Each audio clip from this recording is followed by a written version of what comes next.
The key Grandpa Silas left me. Some stories find us when we need them most. This is one of those stories. I want you to picture something with me. A girl, 17 years old, sitting on a concrete backstep in the rain. Two black garbage bags beside her, and in her right hand, a brass key. That girl was me. The night before my 18th birthday, my aunt and uncle threw me out into a cold October rain in upstate New York.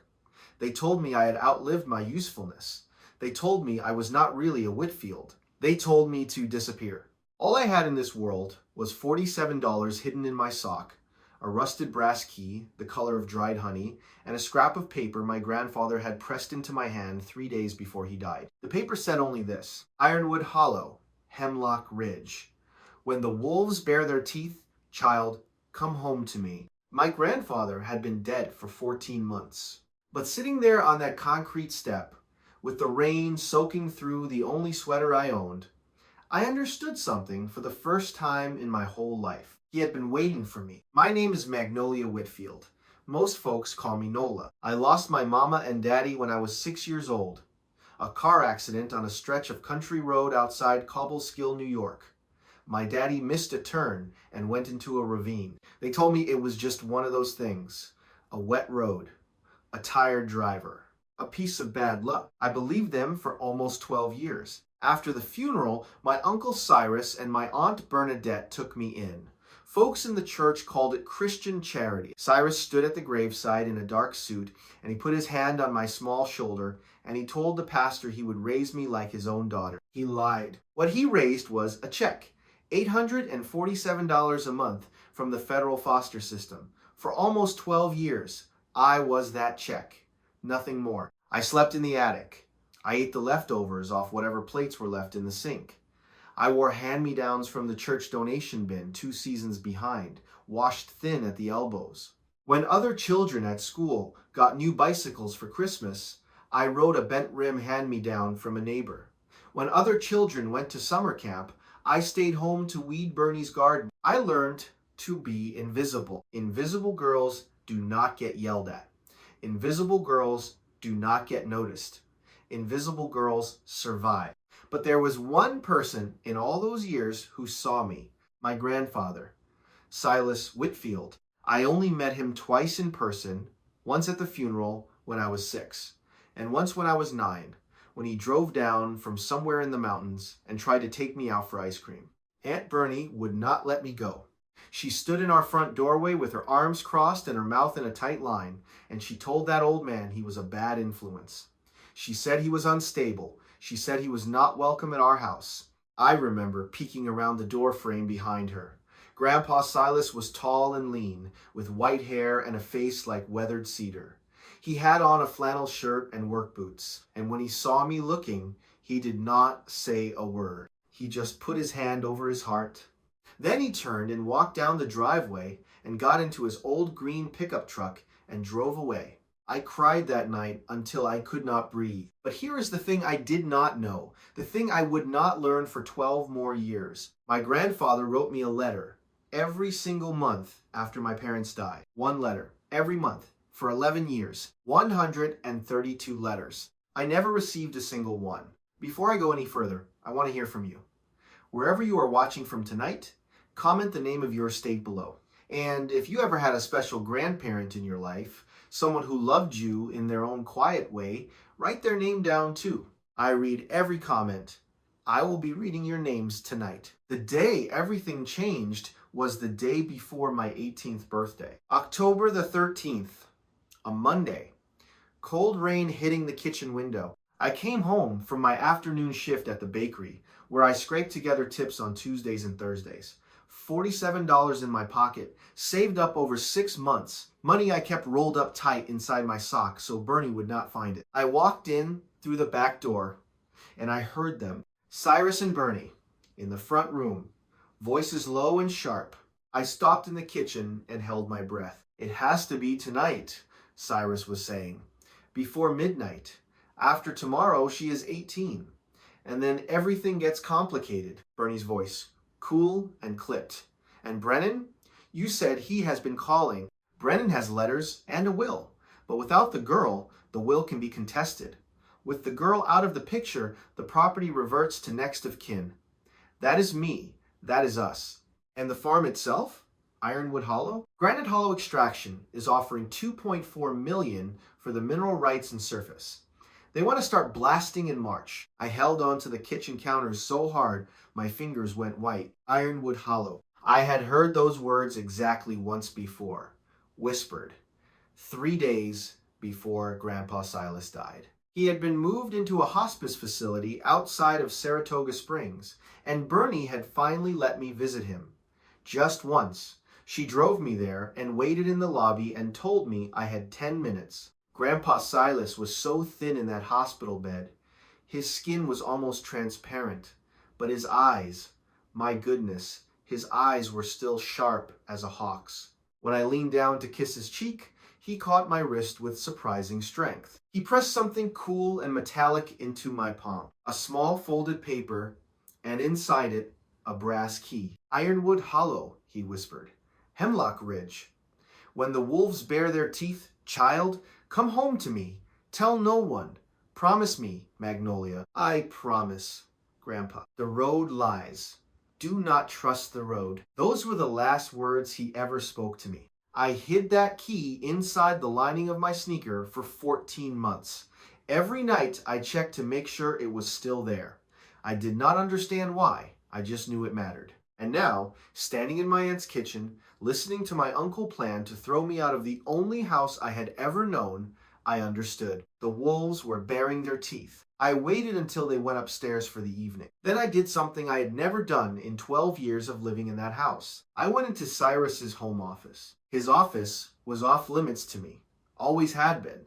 The door stayed locked. He wore the key on a chain around his neck. But that afternoon, I had seen him hang his keys by the back door when he came in from the rain. I slipped through the kitchen on silent feet and lifted them off the hook. The office door opened with a small click. His desk was a heavy oak thing, dark with age. I sat down in his leather chair and I started going through the drawers. I did not know what I was looking for. I just knew it was there. Bottom drawer on the right.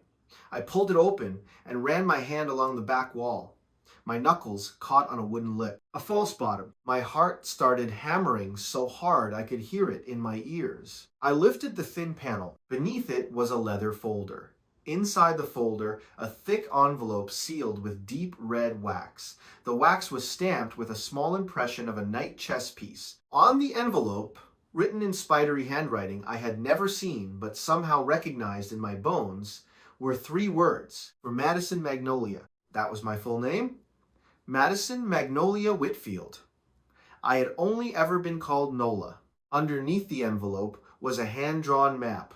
Pine trees, a creek, a cabin, coordinates written in pencil. And under that, 3 years' worth of letters from a law office in Hemlock Ridge, New York. Brennan and Associates. Each one addressed to Cyrus Whitfield. Each one stamped final notice in red ink.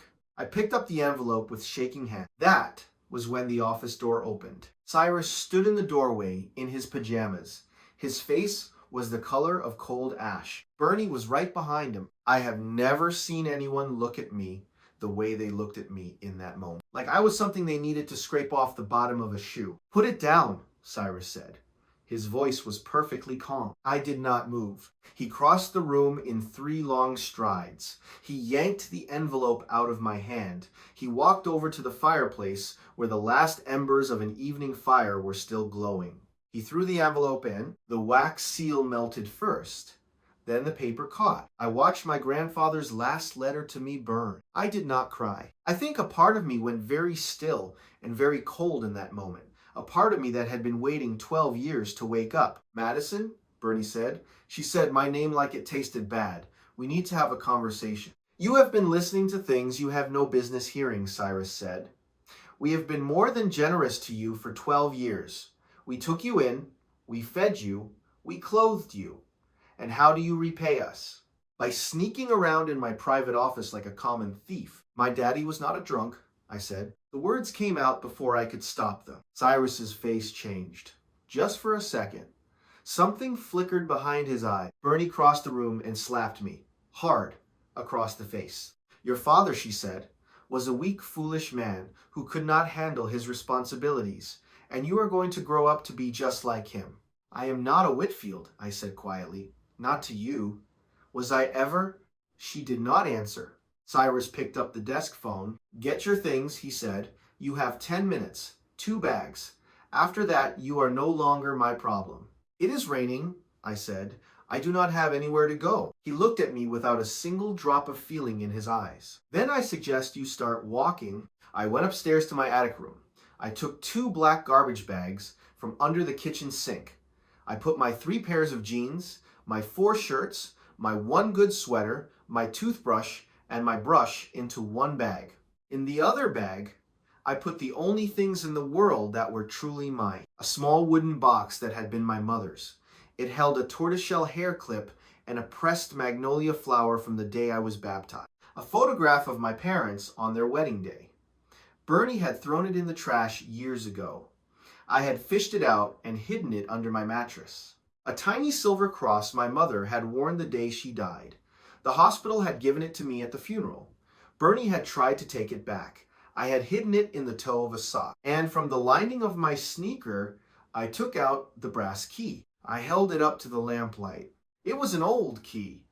Older than I was. The kind of key that opens something important. I put it in the front pocket of my jeans, and then I walked downstairs and out the back door into the rain. Bernie was watching from the kitchen window. She did not open the door. She did not say a word. She just watched. The last thing I saw as I walked down that driveway was my aunt's face behind the glass. Her mouth was a thin, straight line. And I realized something. She was not angry. She was relieved. I want you to take a breath with me here. I know this is heavy. If you have ever felt invisible in your own home, like you did not really belong to the people who were supposed to love you most, I want you to know I see you. Just type the words "I see you" in the comments.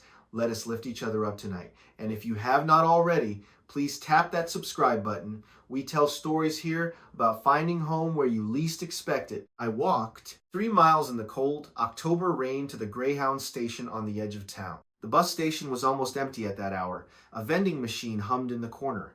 The fluorescent lights buzzed overhead. An old man slept on a bench with a newspaper over his face. I went up to the ticket window. Hemlock Ridge, I said. 1 way. The woman behind the glass looked at me for a long moment. My wet hair. My garbage bags. The red mark on my cheek from where Bernie had slapped me. She did not say anything. She just typed. That will be $38, sweetheart. I counted out the bills with shaking hands. $38. Almost everything I had. She slid the ticket through the slot. Bus leaves at 11:40, she said. You can wait inside. There is hot water in that coffee machine over there. It is free. Just put your cup under the spout. I made myself a cup of hot water and held it between my hands to warm them. She had given me one small kindness when I needed it most. I would not forget that. The bus pulled out at 11:40 exact. I had a window seat about halfway back. I pressed my forehead against the cold glass and watched the lights of Albany disappear behind us as we rolled north. I was the only passenger under 50. Across the aisle from me sat an old woman with silver hair pinned up in a neat bun. She wore a knit shawl the color of cranberries, and she had a paperback book open in her lap. A thermos and a wax paper packet sat on the seat beside her. About an hour into the ride, she leaned across the aisle. Honey, are you all right? I tried to say yes. What came out was a sound somewhere between a hiccup and a sob. The old woman did not blink. She just patted the empty seat beside her. Come sit by me, sweetheart. I have got coffee in this thermos and the best ham sandwich you will ever eat in your life. Her name was Eulalie Penny, but she told me everyone called her Lally. She was 74 years old, a widow from a town called Saranac Lake. She had been visiting her sister in Albany and was now headed home. She did not ask me where I was going. She did not ask me why I was crying. She just unscrewed her thermos and poured me a cup of black coffee with 2 sugars stirred in, and she unwrapped the wax paper and handed me half of the most enormous ham sandwich I had ever seen. My husband Howard, God rest him, used to say there is no problem on this earth so big that a cup of coffee and a ham sandwich cannot make it 10% smaller. I ate that sandwich. I drank that coffee, and somewhere around the second cup, I started to talk. I told her about my parents. I told her about the attic room. I told her about Cyrus burning my grandfather's letter in the fireplace. I showed her the brass key. Lally Penny took it from me very carefully and held it up to the light from the overhead bulb. She turned it over in her wrinkled fingers. "This is a farmhouse key," she said quietly. "A real one. My grandfather had one just like this on a farm outside Lake Placid. They do not make these anymore, child. This key was cut by hand." She gave it back to me and folded my fingers around it. "You hold on to that," she said. "That key was made by somebody who loved you." She reached into her purse and took out a $20 bill. "No," I said. "I cannot." "You can, and you will. When I was 19 years old, I ran away from a man who hit me. A truck driver named George stopped on the side of the road and gave me $20 and a sandwich. I lived on that $20 for a week. Now it is your turn. And someday, Magnolia, it will be your turn to give $20 to someone else." I took the money. I cried into her cranberry shawl for a long time, and she patted my back and hummed something old and gentle that I think might have been a hymn. $20 and a sandwich. That is what kindness costs sometimes. That is all it costs. The bus pulled into Hemlock Ridge at 6:15 in the morning. The town was a watercolor painting in the dawn light, mist rising off the streets, a single traffic light blinking yellow, a white clapboard Methodist church with a steeple that had stood there since 1847, a cemetery under a massive oak tree where the gravestones tilted like old teeth. Main Street was 1 block long. A diner, a feed store, a hardware store, a post office, a small brick building with a sign that read, "Brennan and Associates, Attorneys at Law." I stood on the sidewalk in my still damp clothes with my 2 garbage bags at my feet. I had never felt smaller in my life, but I had also never felt more awake. I crossed the street to the diner. A hand-painted sign hung above the door. Mavis Pritchard's Down-Home Eatery. The smell of bacon and fresh coffee hit me before I even pulled the door open. The bell jingled. 6 pairs of eyes looked up at me from various booths and counter stools. 6 conversations stopped at the same time. A woman behind the counter, maybe 58 years old, with a steel gray pixie cut and a red gingham apron, set down her coffee pot. "Honey," she said, "you look like you have been hauled through a knothole backward. Come sit down before you fall down." That was Mavis Pritchard. She put me in a booth by the window. She brought me a cup of coffee in a heavy ceramic mug. She did not ask me what I wanted. She just brought me a plate of 2 eggs over easy, 3 pieces of crisp bacon, 2 biscuits with butter and honey, and a small dish of grits. "On the house," she said. "Do not argue with me." I ate that meal slow. While I was eating, an old man at the counter turned around on his stool and looked at me. He was maybe 68. White hair, wire-rimmed glasses, a tweed jacket with patches at the elbows. He had been reading the morning paper. "Excuse me, young lady," he said. His voice was warm and careful. "May I ask your name?" "Magnolia," I said. "Magnolia Whitfield." The old man closed his newspaper very slowly. He folded it in half. He set it down on the counter. Then he stood up and walked over to my booth. "My name is Augustus Brennan," he said. "I have been waiting to meet you for 14 months. We sat across from each other in that booth for 3 hours. Augustus Brennan, who everyone in town called Gus, was the only lawyer in Hemlock Ridge. He had been my grandfather's friend for 41 years. He told me my grandfather had executed a final will and testament in his office 3 years before he died. The will named me Madison Magnolia Whitfield as the sole heir to a property called Ironwood Hollow, 247 acres in the foothills of the Adirondack. He told me Grandpa Silas had been trying to reach me for 11 years. He told me every letter Silas wrote had been returned to him with address unknown stamped across the front. But Silas had kept writing 1 letter every month for 132 months. Then Gus reached into his briefcase. He pulled out a thick manila folder. "Your Uncle Cyrus has been trying to seize this property for 14 months. He filed a petition claiming your grandfather was mentally incompetent at the time the will was signed. He filed a petition claiming he was the rightful next of kin. He filed a petition claiming you had abandoned the family." Gus looked at me over the tops of his glasses. None of those petitions succeeded, because Silas Whitfield was sharper than a tack until the day he died. And because I knew you would come. How did you know? Silas told me. He said, Gus, that child has my blood in her. The day she turns 18, she will find her way to my door. You just have to be there when she walks through it. He smiled. Welcome home, Magnolia. I started to cry. I cried into a paper napkin from the dispenser on the table, and Mavis Pritchard brought me a fresh cup of coffee without saying a word, and Gus Brennan waited patiently for me to find my voice again. When I could speak, I said, Can we go there? To Ironwood Hollow? He looked at his watch. My truck is parked right outside. I have to stop and ask you something. Have you ever had a person believe in you before you even believed in yourself? A teacher, a neighbor, a stranger in a diner?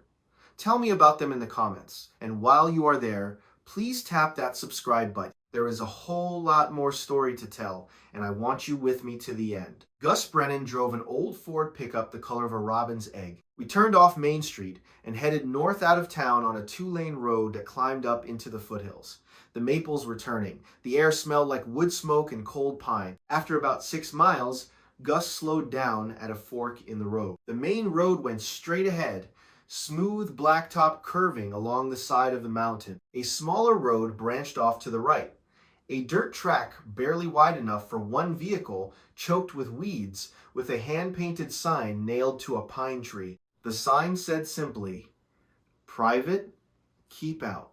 Gus turned right. Your grandfather wrote those words himself, he said, as the truck bounced over the ruts. The main road washed out 2 summers ago. Anybody who tried to come up here looking for the farm gave up at the washout. That is exactly the way Silas designed it. He always said, the road lies, Gus. Trust the goat path. The dirt track climbed steeply for almost a mile, through stands of birch and hemlock, past an old stone wall that had been there for 200 years, across a creek crossing where the tires sent up a spray of clear cold water. And then we came around a bend in the trees. I sat up straight in the passenger seat. I put my hand against the dashboard. I forgot how to breathe. The truck rolled to a stop in a clearing of golden grass. Ironwood Hollow lay before me, a 2-story farmhouse of warm cedar logs, weathered to the color of old honey, with a roof of red tin gone soft pink from years of mountain sun. A wraparound porch with a swing hanging from chains, a massive granite cliff rising up behind the house like a guardian, a red barn off to the left, big and patient, a grain silo, a small orchard of apple trees, gone wild but still standing in straight rows. Beyond the barn, golden fields stretched out to a tree line of pine and maple, turning bronze and crimson. The mountains rolled away into blue distance. The whole place glowed. It was the most beautiful thing I had ever seen. Gus got out of the truck. He came around to my side and opened the door for me, like I was somebody important. I stepped down onto the gravel, and I just stood there, with my mouth slightly open, with tears running down my face. Gus put his hand on my shoulder. Welcome home, kid. The front door of the farmhouse was solid oak. Wrapped around it, heavy industrial iron chains, joined at the center with a brass padlock the size of my fist. Above the door, nailed to the cedar, a wooden plaque carved by hand. Whitfield Family Farm. Established 1923. Child of mine, the nest has been waiting for you. I reached into my pocket. I pulled out the brass key. My hand was shaking so hard Gus had to steady my wrist. The key slid into the lock. For a moment it stuck, stiff with disuse and weather. I pushed harder, wiggling it gently. There was a soft click. The heavy shackles sprang open. The chains crashed to the porch boards. I stood there for a long moment, looking at that door, knowing that on the other side was every answer I had ever needed. I put my hand against the wood. I pushed. The door swung inward. A wave of cool, clean air came out of the house. It smelled like cedar, like old paper, like beeswax, like the inside of a thing that had been loved. Gus stayed outside. This part you do alone, he said quietly. I will wait for you on the porch. I stepped inside. I closed the door behind me. I was standing in a wide entryway, with pine floors polished to a soft glow. A coat rack with 3 flannel jackets hanging from it. A pair of work boots, women's size 7, set neatly beneath a bench. Size 7 was my size. The main room opened up to my right. A stone fireplace large enough to walk into. A worn brown leather chair beside it. A bookshelf running the entire length of one wall, packed with books on engineering and farming and chess strategy and poetry. A heavy wooden chess table by the window, with a game already set up. The pieces hand-carved from light maple and dark walnut. The kitchen was through an archway. A cast-iron wood stove. A long pine table with 6 chairs. A pantry full of mason jars labeled in careful handwriting. Apple butter, 2024. Strawberry preserves, 2024. Honey, June 2024. The honey jar still had a price sticker on it. The handwriting said, Walter Kasperzak Apiary, $8. This kitchen had been stocked for me by a man who knew he was not going to be alive when I arrived. I walked through the house slowly. A bathroom with a clawfoot tub, a small bedroom downstairs, a staircase leading up to 2 more bedrooms. I climbed the stairs. The first bedroom had a single bed made up with a quilt of stars and moons, a nightstand with a lamp, a small desk under the window. The bed was turned down, as if someone had been expecting a guest. The second bedroom, at the end of the hall, had a closed door. I put my hand on the knob. I pushed it open. It was my grandfather's study. A heavy desk of oak under the window, a green-shaded banker's lamp, a leather chair worn soft over decades. But it was the walls I will never forget for as long as I live. The walls were covered in photographs of me. Me at 4 years old, sitting on a brown pony with my father holding the reins. Me at 5, in a yellow Easter dress, holding a basket of plastic eggs. Me at 6, smiling on the front step of a house I did not remember. My mother holding a newborn baby. A baby girl with a tiny pink hat. Me. The day I was born. My father laughing in a fishing boat with a younger Silas, both of them holding up a fish, the lake behind them sparkling. My parents on their wedding day. The same photograph I had hidden under my mattress for 12 years, but this one was bigger, framed, hung in a place of honor. A school picture. Kindergarten. My missing front tooth. My hair in 2 crooked braids my mother must have done for me. I had never seen any of these photographs. My aunt had hidden them, burned them, erased me from my own life. But here, in this small mountain study, my grandfather had kept me alive. I sank down onto the floor in front of those walls. I sat there for a long time. When you have spent 12 years believing that nobody truly loved you, and then you find a wall of evidence proving you were wrong, something inside you cracks open. A lifetime of held back tears came out of me all at once. I cried for the little girl in the yellow Easter dress. I cried for the baby in the pink hat. I cried for the grandfather who had stocked a pantry for a girl who might never come. I cried because for the first time in my life, I understood that I had been loved. I had always been loved. I just had not been allowed to know it. I have to stop right here because I know some of you watching are crying with me. I know some of you have walls in your own past, walls covered with people you were never allowed to remember. If you have lost someone too soon, please write their name in the comments. Sometimes, the simplest way to love someone is just to say their name out loud. I am going to read every single one tonight. After a long time, I wiped my face on my sleeve. I stood up. The desk had a leather-bound journal sitting on top of it, and beside the journal, a single chess piece. A white knight, hand-carved from pale maple. I sat down in the leather chair. I opened the journal. The first page was dated April 14th, 3 years before my grandfather died. His handwriting was the same careful spider script I had seen on the burned envelope. To my Magnolia, if you are reading this, then the wolves have come for you, just as I feared they would. Do not be afraid, child. I have been preparing for this day for a long time. Cyrus is my son. I will not pretend otherwise. But somewhere along the way, my son became a man I do not recognize. Greed got into him like rot gets into a beam. Slowly, then all at once, I tried to keep you. After your parents' accident, I petitioned the court for custody. I had the means. I had a stable home. But Cyrus had something I did not. He had connections in the county court. He had a sworn affidavit signed by 3 doctors who never examined me, declaring me mentally unfit. He had a judge who owed him a favor. By the time I could fight back, you were 9 years old, and the trauma of fighting in court would have been worse for you than the wound of being kept from me. So I made a hard choice. I let you go. I let Cyrus believe he had won. And I went home to Ironwood Hollow, and I spent the next 11 years preparing a place for you. Every month I wrote to you. Every month my letter came back. I knew Cyrus was intercepting them, but I kept writing. Because writing was the only way I knew how to love you when I was not allowed to hold you. You will find 132 letters in the safe beneath the floorboards. Yes, there is a safe beneath the floorboards. Do you remember when I came to see you when you were 9?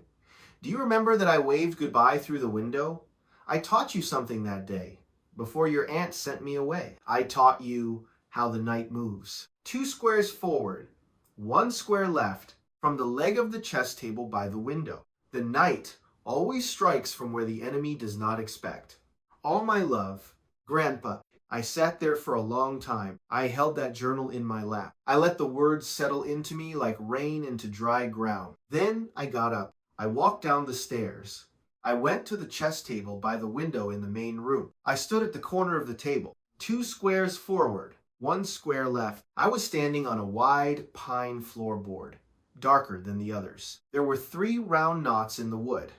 Arranged in a triangle, I knelt down. I pressed all 3 knots at the same time with my fingertips. There was a soft mechanical click somewhere beneath the floor. The board lifted up half an inch. I worked my fingernails under the edge. I pulled a whole section of floorboard lifted up like a hatch. Beneath the floor, set into a bed of concrete, was a heavy iron safe with a brass combination dial. The make stamped on the front read Mosler 1958. I stared at it. It was big enough to hold a small child. I had no idea what the combination was. I climbed back up the stairs and got the journal. I flipped through it looking for numbers.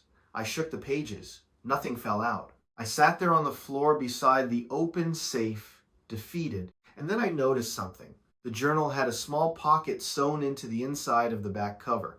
The kind of pocket where you might keep a card or a photograph. You slid me fingers in. I felt a small square of stiff paper. I pulled it out. It was a Polaroid. A photograph of a little girl, maybe 5 years old, sitting on the lap of an older man on a wooden porch. The man had white hair and a flannel shirt. The little girl was wearing a pink t-shirt with a butterfly on the front. She was holding a small wooden chess piece. A white knight. The little girl was me. I turned the Polaroid over. On the back, in careful handwriting, Magnolia's 5th birthday, the day I taught her how the night moves, 10/14/08. October 14th, 2008. My birthday. I turned to the safe. I spun the brass dial, right to 10, left past 10 to 14, right to 08. I grabbed the heavy brass handle. I pulled. The thick steel door swung open with the smooth, oiled silence of perfect engineering. There were 3 things inside the safe. The first thing was a stack of legal folders bound in red ribbon. I lifted them out and set them on the floor. I opened the top one. It contained the original notarized last will and testament of Silas Whitfield, leaving all property known as Ironwood Hollow Farm to Madison Magnolia Whitfield on her 18th birthday. It contained forensic handwriting analysis proving that the power of attorney Cyrus had used to access my grandfather's accounts was a forgery. It contained bank records showing that $186,000 had been transferred out of Silas Whitfield's retirement account into a shell company owned by Cyrus Whitfield over a period of 3 years. It contained a sworn affidavit from a woman named Constance Hartwig, a county judge, attesting to the fact that the competency hearing used to declare Silas mentally unfit had been improperly conducted and that Silas Whitfield was, in her professional opinion, fully competent at the time of the will. This was a loaded gun pointed straight at my uncle's life. I set the folders carefully aside. The second thing in the safe was a heavy velvet pouch the color of old wine. I lifted it out. It was heavy, at least 10 pounds. I untied the drawstring. I tipped it gently over the wooden floor. A cascade of gold coins spilled out, glittering in the afternoon light coming through the window. They made a soft musical sound as they fell. South African Krugerrands. I counted them. 47 gold coins. I knew enough to know that each one was worth somewhere around $2,000. Almost $100,000 in gold. Tucked into the bottom of the pouch was a smaller, vacuum-sealed plastic envelope. Inside it, a thick stack of cash. I counted it slowly. $8,400. I sat back on my heels. A girl who an hour ago had $47 in her sock was now sitting on top of more money than she had ever imagined could exist in one place. But it was the third thing in the safe that broke me wide open. It was a wooden box, cedar, about the size of a shoebox. The lid was simple, plain. When I lifted it, I saw what was inside. Letters. Stacks and stacks of letters. Each one sealed in its original envelope. Each one addressed in my grandfather's careful spider handwriting to Madison Magnolia Whitfield at the address of my uncle's house in Albany. Each one stamped in red ink, returned to sender, addressee refused. I counted the envelopes. 132. One letter. For every month I had lived under my aunt's roof. 132 times my grandfather had picked up a pen and written to me. 132 times the Postal Service had brought his words to my front door. 132 times my aunt had refused to accept the letter and sent it back. She had read the envelope. She had seen who it was from. She had handed it back to the mail carrier and said, "Take it away." Every single month for 11 years, I sat down on the floor. I put my face in my hands and I cried like I had never cried in my whole life. I cried for the 6-year-old who thought nobody wanted her. I cried for the 9-year-old who watched her grandfather drive away. I cried for the 12-year-old who started believing she was unlovable. I cried for the 15-year-old who learned to be invisible. I cried for the 17-year-old who sat on a cold concrete step in the rain and believed she was alone in the world. She had never been alone. She had been loved every single month by a quiet man on a mountain who had never stopped writing, even when the world told him to stop. I do not know how long I sat there on that floor. Eventually, the light in the window changed color. The sun was getting low. I picked up the topmost envelope from the box. It was thicker than the others, sealed with red wax. The wax had been stamped with the impression of a knight chess piece. This was different. This was the last letter. The one Silas had written when he knew his time was almost up. I broke the wax seal. I unfolded the heavy paper inside. I read, "My darling Magnolia, if you have made it this far, then you have found your way home. And Gus Brennan has done his job, and the safe has given up its secrets. Good. The hard part is done. Now comes the harder part. There are things you need to know, things I could not write in any of the other letters, because I did not know if the wrong eyes would read them. Your father, Daniel Whitfield, was my son. He was the best of me. He was kind and patient and steady. He was not a drunk. He was not a failure. He was not a weak man. Whatever your aunt and uncle have told you about him, none of it is true. Your father was destroyed by his brother, not with a weapon. Cyrus did not put a knife in your father's hand, but he did something worse. He spent 2 years systematically destroying your father's finances, forging documents, calling in fake debts, threatening lawsuits, telling lies to your mother to drive a wedge between them. By the time your father drove that car off the road on a wet October night, he had not slept in 3 days. He had been served with papers that morning that he could not afford to fight. He had just had a screaming argument with Cyrus on the phone in which Cyrus told him that if he did not sign over his share of the Whitfield estate, Cyrus would take everything anyway. Your father was not drinking the night he died. The official report says he was. The official report is wrong. I have the original toxicology report. It is in the legal folder above. Cyrus paid a deputy to alter the report. I have the deputy's confession too. He came to see me 5 years ago on his deathbed, and he told me everything. I could not bring this evidence forward while you were a minor. Cyrus would have used it to destroy you in court. He had judges in his pocket. He had cops on his payroll. He could have made you disappear into the foster system permanently. So I waited. I waited until you were old enough to fight beside me. But the wolves got greedy.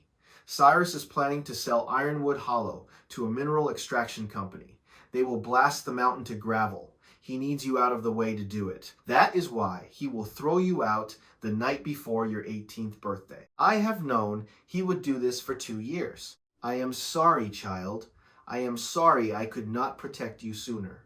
But here is what I can give you now. I am giving you a home that no one can take from you. I am giving you the gold to start your life. I am giving you the evidence to demand justice for your mother and father. And I am giving you the truth, which is the heaviest gift of all. You were loved every single day by a quiet old man on a mountain who wrote you a letter every month, even when the letters came back, because writing was the only way he knew how to love you. You were never abandoned, Magnolia. You were guarded from a distance by a guardian who could not come close enough to hold you. Now the door is open. Now the wolves are at the gate. Now you fight. Your fight is mine. My fight is yours. All my love, forever. Grandpa Silas. If you are still with me, please take a moment right now and tap that subscribe button. Tap the bell. Like this video, because this is the moment I cannot walk through alone. 132 letters. 11 years. A grandfather, I thought, did not care, who loved me every single month. If you have ever discovered that you were loved more than you knew, please tell me about it in the comments. I read everyone. I will be here tonight talking to you. Stay with me. We are about to find out what happens when Cyrus realizes I am not gone. I sat in that chair for a long time. Then I closed the journal. I stood up. I walked to the porch. Gus Brennan was sitting on the porch swing with his hands folded over his stomach, watching a hawk circle in the late afternoon sky. He looked up at me. I think he could see in my face that I had read everything. He told you? He said quietly. He told me. Your daddy was a good man, Magnolia. I know that now. Gus stood up. He took off his hat. He set it over his heart. What do you want to do, child? I looked out across the golden fields, the barn, the orchard, the mountain rising behind it. The whole inheritance my grandfather had built with his hands and his patience and his stubborn, quiet love. I looked Gus Brennan in the eye. I want to fight. He smiled. Then we fight. We spent that evening in the cabin going through the legal folders. Gus made calls on his cell phone from the porch where the signal was just barely strong enough. He called a judge friend in Albany. He called a state investigator from the New York Attorney General's office for elder fraud. He called a forensic accountant who owed him a favor. By nightfall, the wheels were turning. I slept that night in the small upstairs bedroom with the star and moon quilt.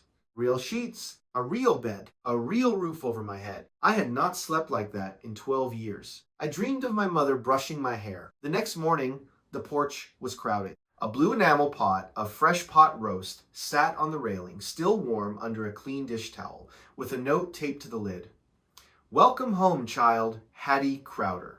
2 loaves of homemade bread and a jar of dark wildflower honey. 4 cords of split firewood stacked neatly beside the door. A pair of brand new women's work boots, size 7, in a shoebox. A handwritten card on plain white paper. Silas helped us through the blizzard of 2008 when our roof caved in. He drove 40 miles in a snowstorm to bring us a tarp and a hot meal. We do not forget. Welcome to Hemlock Ridge.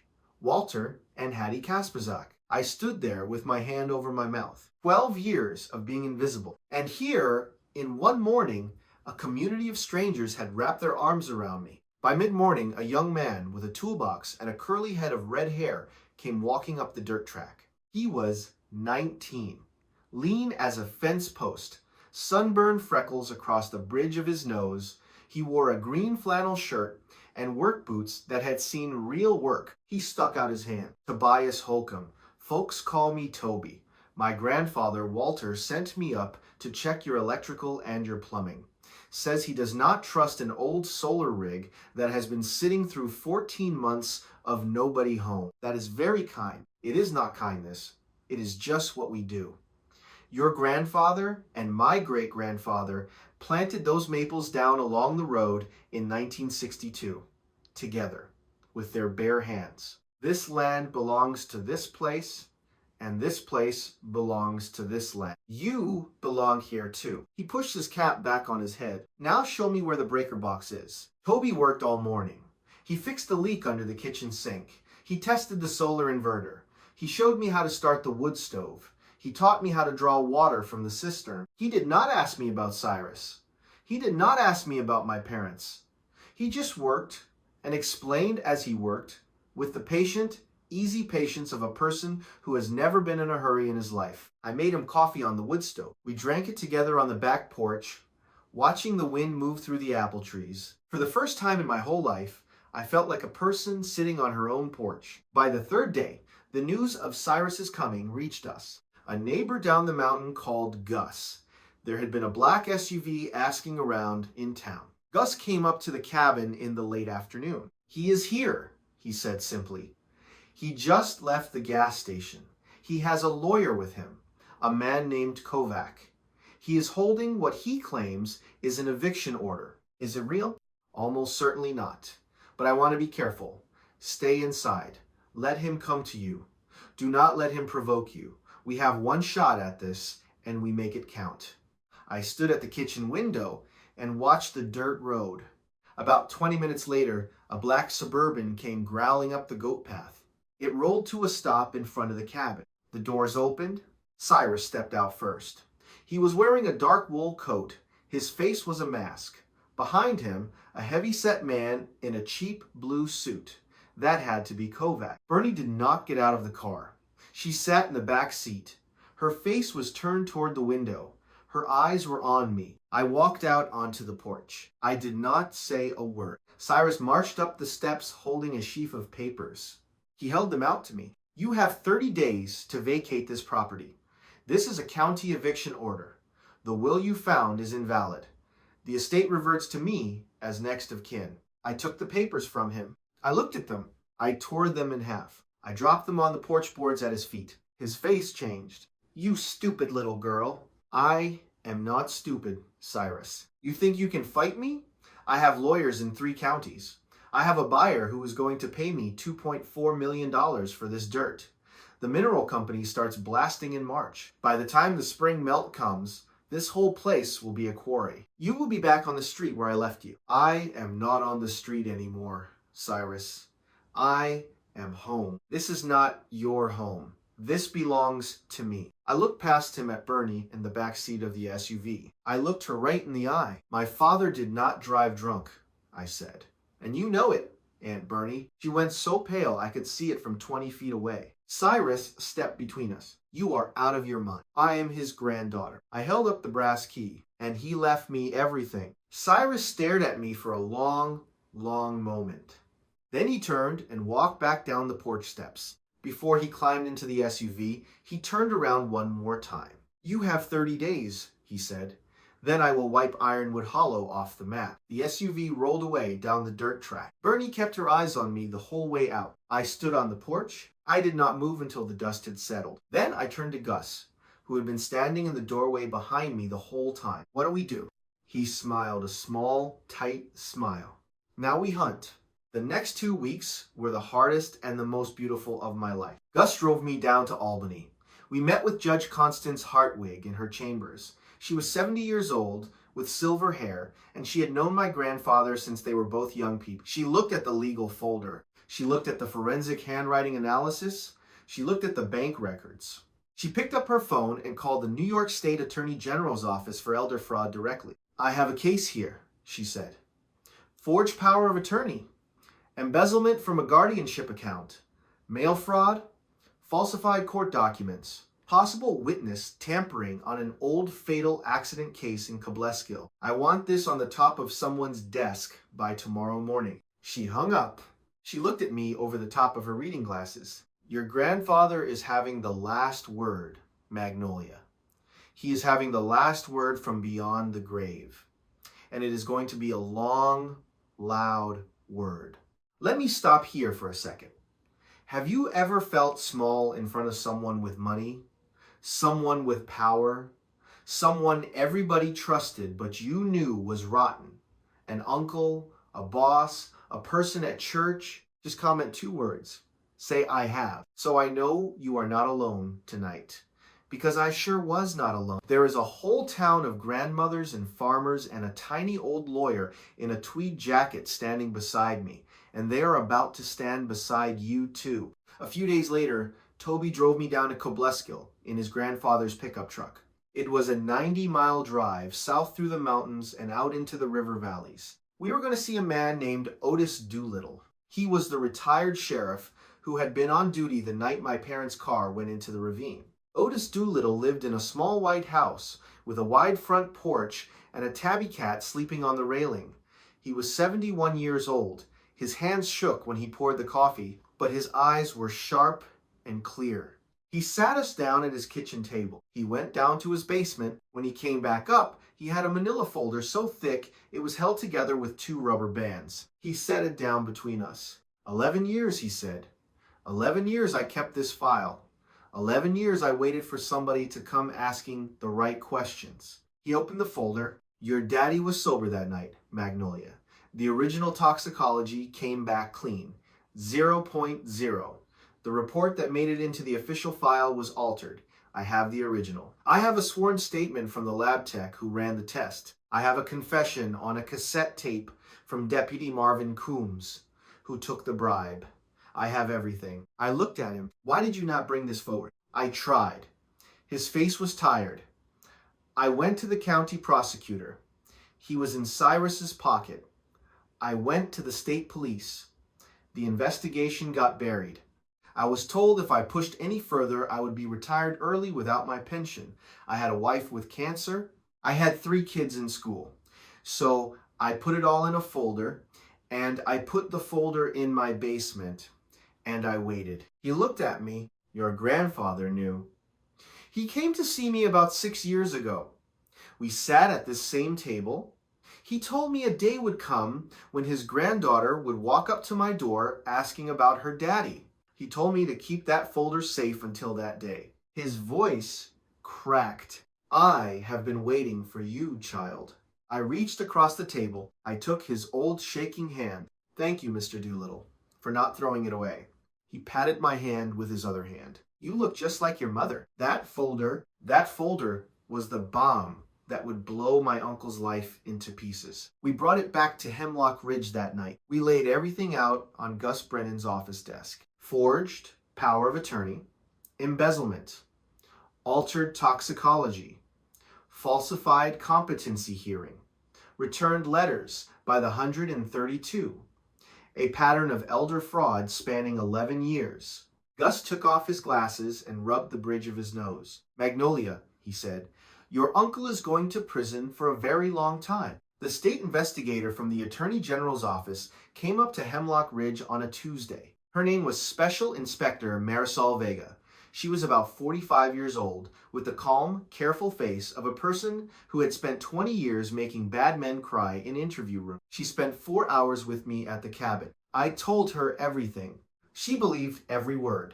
We can move on him this week, she said, but I want to give him one chance to come at you alone, to say something on record that he cannot walk back. Are you willing to wear a wire?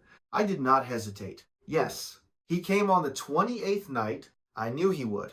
A man like Cyrus could not stand the idea of an 18-year-old girl beating him. He had to come and try to dominate her one more time. The rain came down hard that night. The kind of rain that drums on a tin roof and drowns out everything else. I sat in the leather chair beside the fire with the wood stove crackling and a single oil lamp lit on the side table. I was wearing a small wire taped under my collar. 2 state investigators were parked half a mile down the dirt road in an unmarked van. The Hemlock Ridge Town Sheriff and 2 of his deputies were waiting in the barn. At 9:17 p.m., headlights came up the dirt track. A car door slammed. Footsteps on the porch. A heavy knock. I opened the door. Cyrus stood there in a long dark coat. Alone, soaked from the rain, he held a leather briefcase in his hand. His eyes were not the eyes of the polished businessman in the wool coat from 2 weeks before. These were the eyes of a cornered man, bloodshot, wild around the edges. The eyes of a wolf who finally understood that the trap had been there from the beginning. Let me in, Madison. It is freezing out here. That is not my problem. He pushed past me anyway. I let him. I closed the door behind him. He stood in the middle of my grandfather's main room, dripping rainwater onto the pine floor, looking around like he was casing a museum he intended to rob. He set the briefcase on the chess table. "This is a very nice cabin," he said. I had no idea the old man had done so much with the place. "Why are you here, Cyrus?" "To make you an offer. The last offer you will ever get from me. After tonight, you are on your own." He clicked open the briefcase. He turned it toward me. It was full of cash. $100 bills, bundled and banded, stacked in neat rows. $500,000 in cash, tax-free. "You sign a quitclaim deed transferring this property to me. You signed a confidentiality agreement saying you will never speak to any law enforcement officer, any journalist, any lawyer about anything that happened in our family. You take the money, you walk out of Hemlock Ridge tonight, and you never come back. You start a new life somewhere warm. California, Florida, anywhere." He smiled. "You are 18 years old, Madison. With $500,000 in your hand, you could live like a princess for a decade. Do not be a stupid little girl. Take the money." I looked at the cash. I looked at him. I let the silence stretch out. I needed him to keep talking. "Why are you doing this, Cyrus?" "Because I am tired. Tired of looking over my shoulder. Tired of paying lawyers. Tired of you and your sad little orphan story. I want this to be over." "What does Granite Hollow Extraction want with this mountain?" "They want the granite. Quarry grade. The whole face of this hill is one solid vein. They are going to take the top off this ridge and ship it out by the trainload. And the cabin? The cabin gets bulldozed. The barn gets bulldozed. The orchard gets bulldozed. By April, this place will be a hole in the ground. So whatever sentimental nonsense the old man left for you here, it will not matter much longer." "And my father?" I asked it very quietly. He looked up sharply. "What about your father?" "You ruined him." "Your father ruined himself. He was sober that night, Cyrus." For just a second, his face went still. Then it twisted into a smile that was almost ugly. "What do you know about that night?" "I know you spent 2 years bleeding him dry. I know you forged debts in his name. I know you served him papers the morning of the accident. I know you screamed at him on the phone 3 hours before he got in that car. I know you paid a deputy to alter the toxicology." His smile died. "You are guessing. I have the original toxicology report. I have the lab tech's affidavit. I have the deputy's recorded confession. I have everything, Cyrus." He stared at me. The room was so quiet I could hear the rain on the roof and the fire crackling in the wood stove. He took a step toward me. I did not back up. "You think you are clever," he said, very softly. "You think you have me. You little girl, you have nothing. You have a folder of papers an old country sheriff scribbled in his basement. You have a will from a senile old man. You have nothing that will stand up in a real court. And I have a buyer who's going to pay me $2.4 million in 9 days. And you have just made the worst mistake of your young life." "Did you mean to do it, Cyrus?" The question came out before I planned it. I had to know. He looked at me for a long time. And then, very slowly, he said the thing I will hear in my head for the rest of my life. "I did not put him in that car. I just made it impossible for him to stay out of it. There is a difference." "Is there?" "To a judge, yes.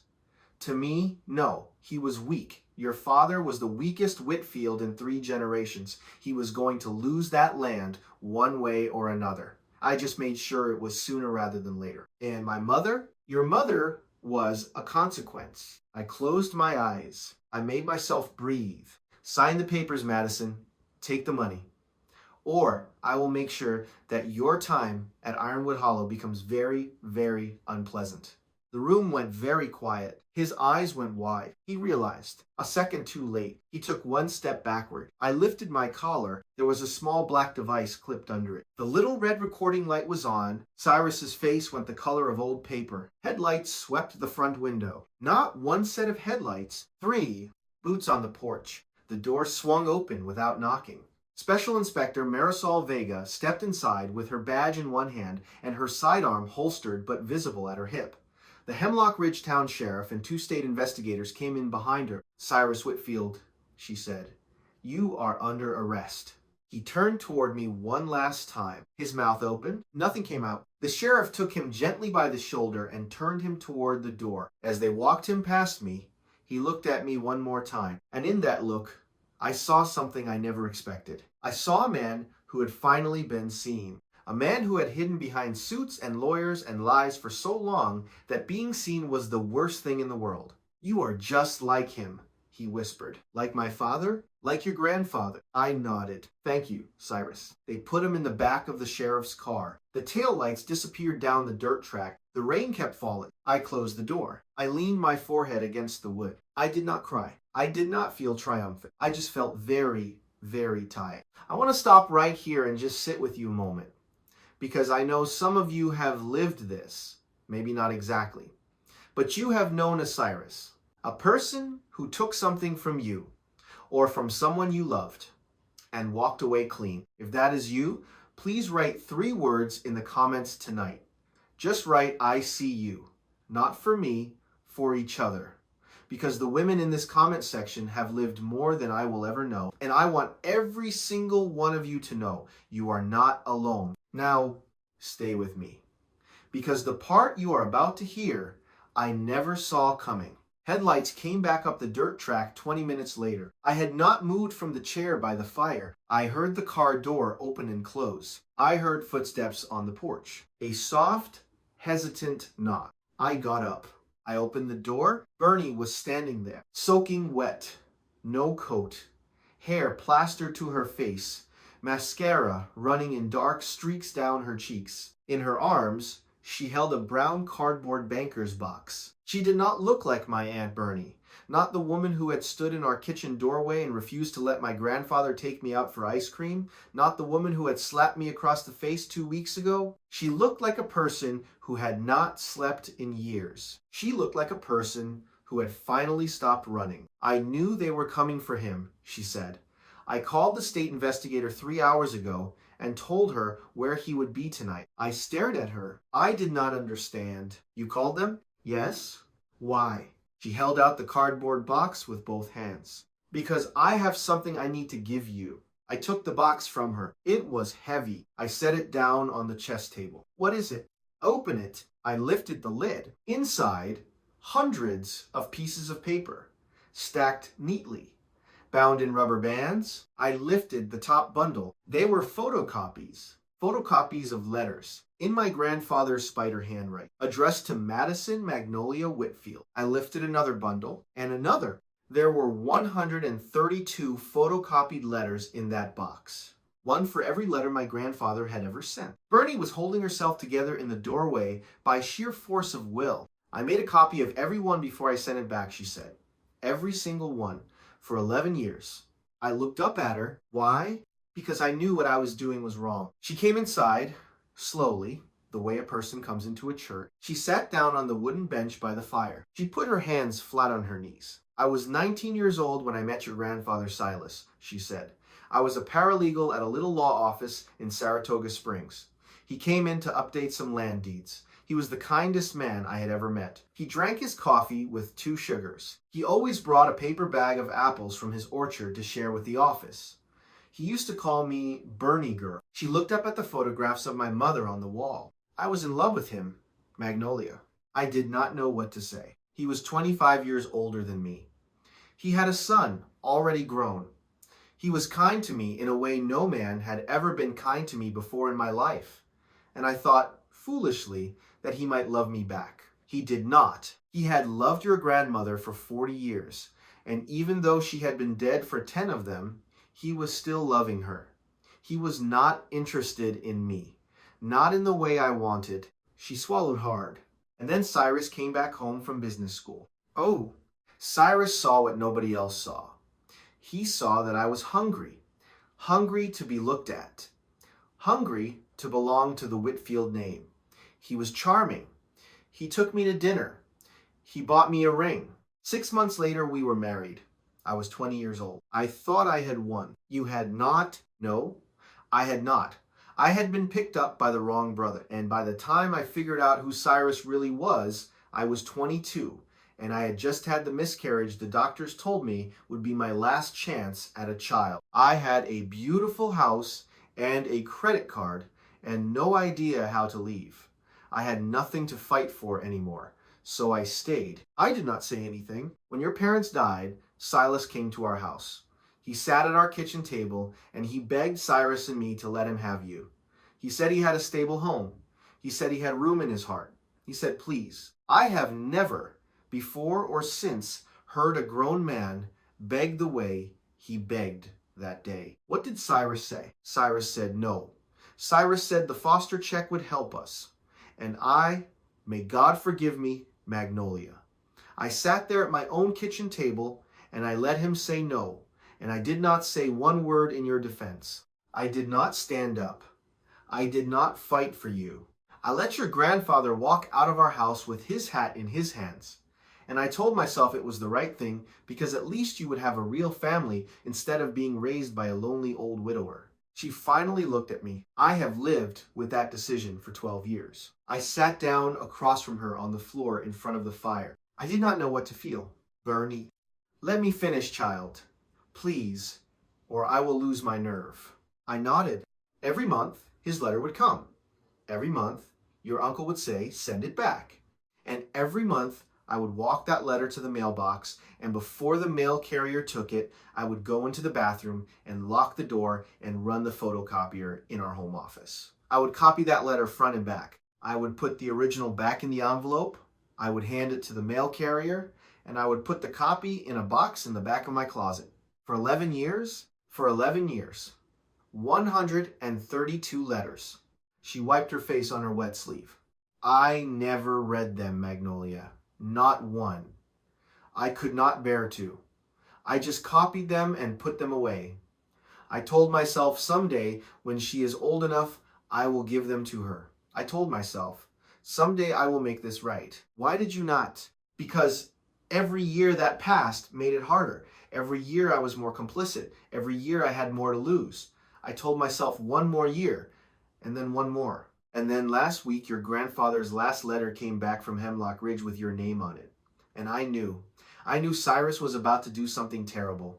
I knew he was about to throw you out into the rain. And I sat in my bathroom and I read one of those photocopied letters for the first time. She looked at me. She was crying so hard she could barely speak. He wrote to you on your 7th birthday. He told you he had baked you an apple pie. He told you he had left it on the windowsill to cool. He told you that someday, when you were a big girl, he would teach you how to make one. He told you he loved you. He told you he was sorry he could not be there. He told you that no matter what happened, no matter how many years went by, you were a Whitfield and you belonged. She pressed her hands over her face. I did this to you, Magnolia. I did this. Cyrus is a monster. But I am the woman who held the door open while the monster walked in. The fire popped softly. The rain kept falling. I did not say anything for a long time. I thought about my grandfather. I thought about apple pie on a windowsill. I thought about a little girl in an attic room who had never been told she belonged anywhere. And I thought about Bernie, who had carried the weight of those 132 letters in a box in her closet for 11 years. Who had not slept right in a decade, who had finally picked up a phone tonight and called the state. I reached out across the floor. I took her wet, shaking hand in mine. I cannot forgive you, Aunt Bernie, I said quietly. Not yet, maybe not ever. I do not know. I know, but I can thank you for the copies, for the call you made tonight, for trying, finally, to do the right thing. She nodded. She could not speak. I sat there holding her hand for a long time while the fire burned low in the wood stove and the rain came down soft on the cedar roof. Some doors do not close all the way. Some doors stay cracked open, just a little, in case somebody changes. I left that door cracked open for Bernie. I do not know if she will ever walk through it, but I left it open. That is the best I could do. I have to ask, have you ever forgiven somebody who did not deserve it? Or, harder, have you ever needed forgiveness from somebody who could not give it to you? There is no right answer. But I think the women watching tonight have lived through more forgiveness than most. Tell me one word in the comments. Forgiveness or anger?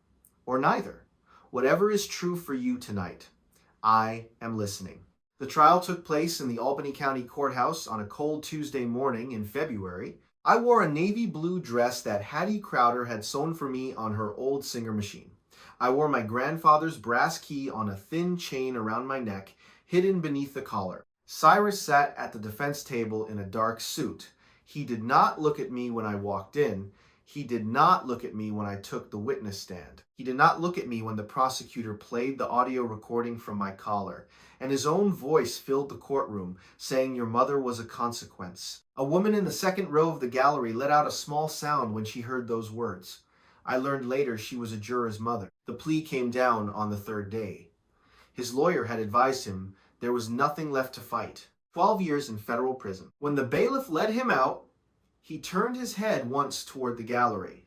His eyes found me. I held up the brass key. Just held it up so he could see it. He looked away. That was the last time I ever saw him. Bernadette Whitfield, who had cooperated fully with the investigators and provided 11 years of photocopied letters as documentary evidence, received 3 years of probation with mandatory community service. She moved out of the big house in Albany. She rented a small apartment in Saratoga Springs and got a job at a county legal aid office, filing paperwork for poor people who could not afford their own lawyers. She wrote me a letter once a month. I read every one. I did not always write back, but I read every one. The wrongful death investigation into my parents' accident was reopened by the state. Deputy Marvin Coombs, who had altered the toxicology report 11 years earlier, was already dead, but his recorded deathbed confession was admitted into the case file. The official cause of death of Daniel and Margaret Whitfield was amended. Maggie. My mother's name was Maggie, Margaret Magnolia Whitfield. I had been named after her. I had carried her name for 18 years without knowing it. My father's name was cleared. A small story ran in the Albany Times-Union about it. I cut that article out and I framed it. I hung it on the wall of my grandfather's study, right next to my parents' wedding photograph. The sale to Granite Hollow Extraction Company was voided. The $2.4 million offer was withdrawn. The company itself, embarrassed publicly by its involvement with a federal elder fraud case, lost its mineral extraction permits in 3 counties. Its CEO resigned within a month. The mountain stayed standing. The mountain stayed mine. The morning after the verdict, I drove up to the small cemetery on the rise above Hemlock Ridge. Silas Whitfield's grave was under the old oak, a simple granite stone, his name, his dates, and one line my grandfather had chosen for himself. He waited. That was all the stone said. He waited. I sat down in the wet grass beside his stone. I told him about the trial. I told him about the gold, and the safe, and the letters, and Bernie's box of photocopies. I told him I had read every single one of his 132 letters now, slowly, one a week, with a cup of coffee, 2 sugars stirred in. I told him about Hattie's pot roast, about Walter's bees, about Toby teaching me to graft an apple branch. I told him about the idea that had been growing in me, about the empty bedrooms upstairs, about the girls in foster care with nowhere to go. I sat there with him for a long time. When I finally stood up to leave, I pulled a folded piece of paper from my coat pocket. A letter. The first letter I had ever written to him. I had written it the night before, by lamplight, in his old leather chair. I tucked it under a stone at the base of his grave marker. I am home, Grandpa, I said out loud. I am home. The wind moved through the oak leaves. I do not believe in signs, but I do believe in answered letters, and I do believe in the long, quiet patience of people who love us across the years. The community gathered on the first warm Saturday in May. It started small, just Hattie and Walter and Toby coming up the dirt track with a casserole and a ladder. They were going to help me patch a section of barn roof that had been leaking. But by 10 o'clock, there were 6 pickup trucks parked in my driveway. By noon, there were 12. By the end of the day, Ironwood Hollow had been swept clean of 14 months of neglect. The barn roof was patched, the orchard had been pruned, the fence line had been mended, the well had been tested, and the pump replaced. The chicken coop had been rebuilt, and on a long folding table on the porch, the women of Hemlock Ridge had laid out a feast.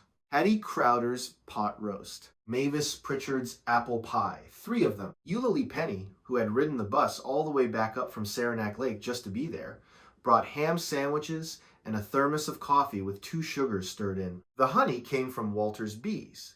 The biscuits came from a great-great-grandmother's recipe handed down through 4 generations of Holcomb women. We ate at sunset on the porch. 28 people, including me. Gus Brennan stood up at one point.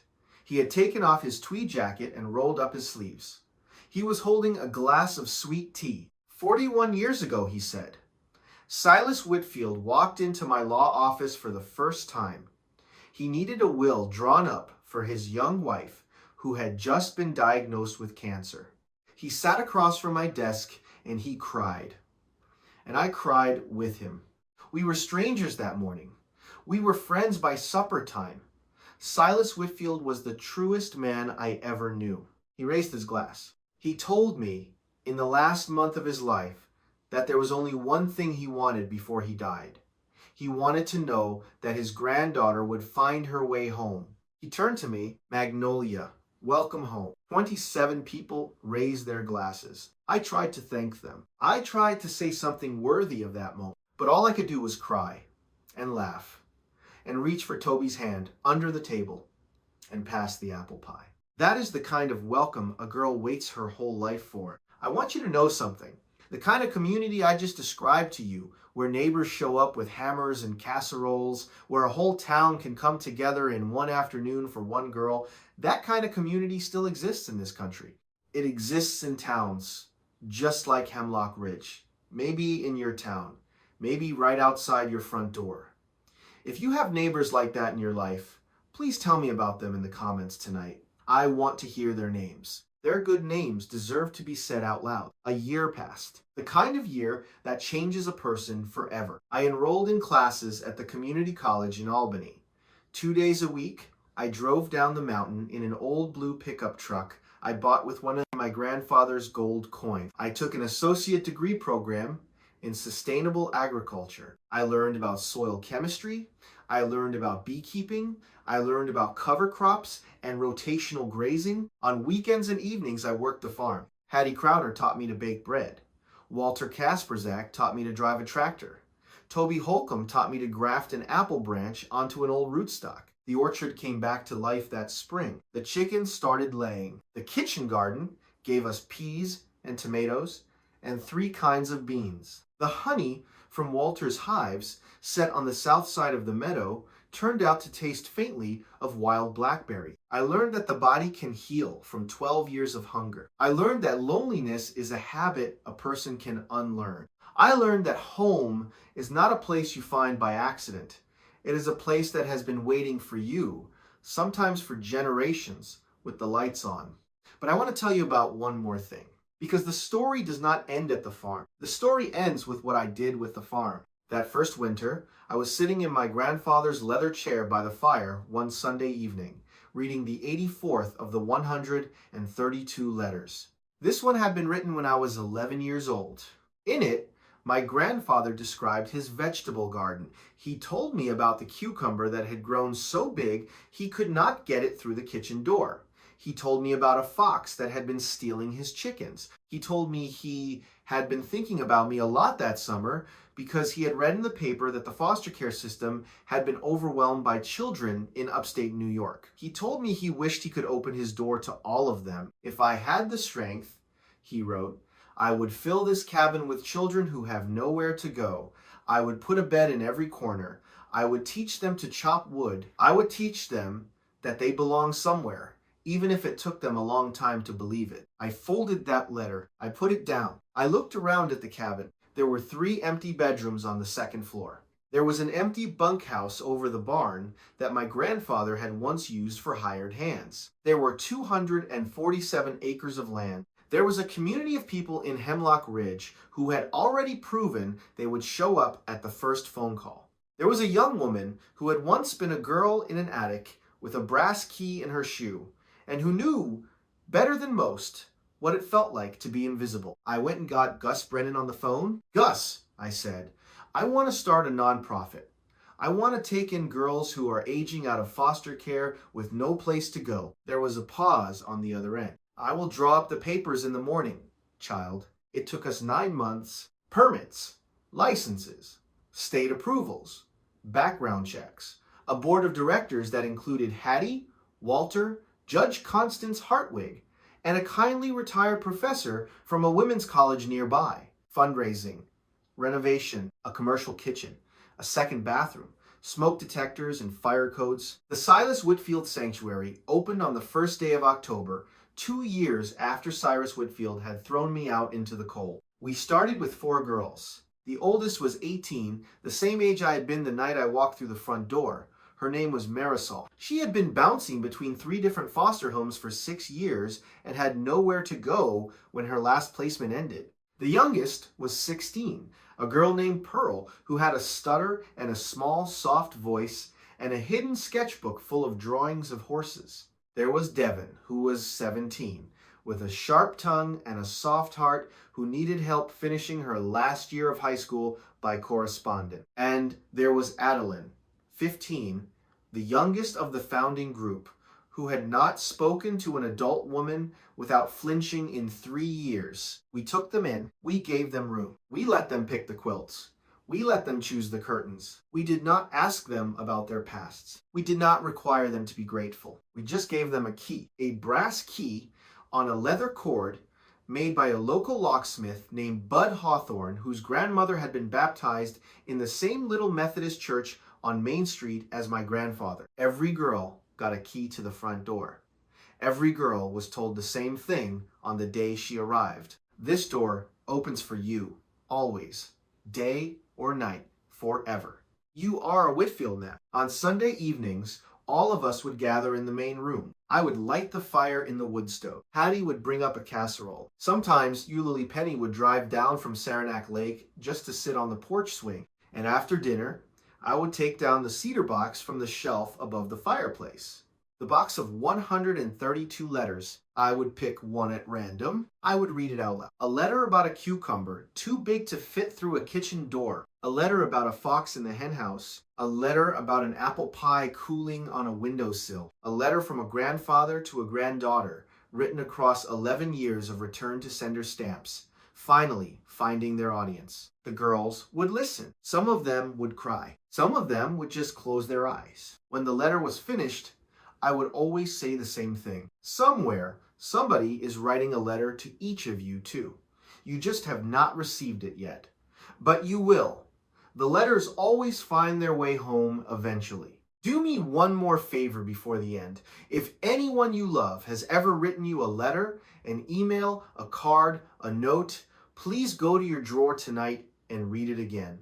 Just one. And if you have someone you have been meaning to write to, write them tonight. Tonight. Do not wait. 11 years of return-to-sender stamps could not stop my grandfather. Do not let one quiet Tuesday evening stop you.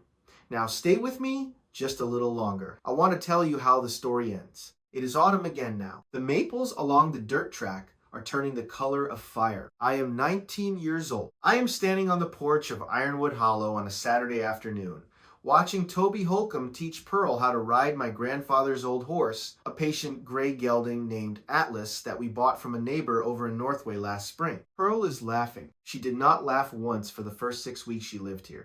Now she laughs the way a person laughs who has just remembered she is allowed to. Hattie Crowder is in the kitchen, kneading bread dough at the long pine table. Devon is doing algebra homework at the chess table by the window. Adeline, who still does not say much, is sitting on the porch, swing beside me, painting her toenails, a careful, slow shade of pink. Eulalie Penny's cranberry shawl is folded over the back of my grandfather's leather chair. She left it here last visit, so she would have a reason to come back soon. The cedar box of letters sits on the shelf over the fireplace. The wooden chess set sits in its old place by the window. The White Knight has its own little stand now, a small placard in front of it that I had Bud Hawthorne engrave. The placard says, "The knight always strikes from where the enemy does not expect." The brass key hangs by the front door on a leather cord, the original one, the one my grandfather pressed into my hand the day before he died. I do not need to carry it anymore. I am already home. Sometimes, late at night, when the girls are asleep and the house is quiet, I sit in my grandfather's chair by the fire and I think about him. I think about that quiet, stubborn old man on a mountain who refused to stop writing letters that always came back unopened.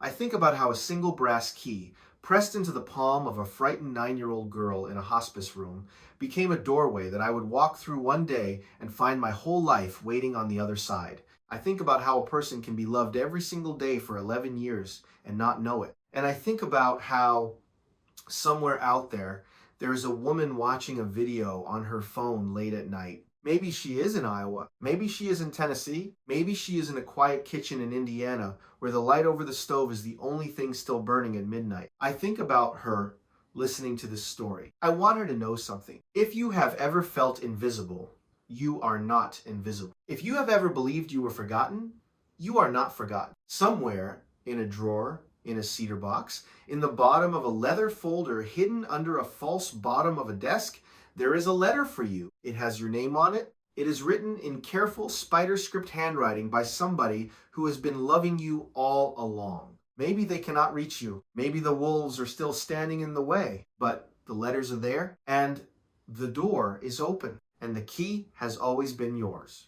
I want to thank you for staying with me to the very end of this story. I know it was a long one. I know it asked a lot of you. If anything in tonight's story touched your heart, please do 3 things for me before you close this video. 1, tap the like button so this story can find its way to another woman who needs it tonight. 2, subscribe to this channel and turn on the notification bell. We tell stories here about second chances, about finding home in unlikely places, about the kind of love that survives across 11 years of return to sender stamp. 3, leave 1 comment. Tell me about your letters. The ones you have received, the ones you have written, the ones you are still waiting for. I read every comment. I will be here tonight, sitting at my kitchen table, reading your names, saying them out loud, loving you the same way my grandfather loved me when the world told him to stop. Good night from Ironwood Hollow. Good night from Hemlock Ridge. The letters always find their way home eventually. You are not forgotten. You never were. This has been a story I wanted to share with you. Thank you for listening. Take care of each other. We will see you in the next one.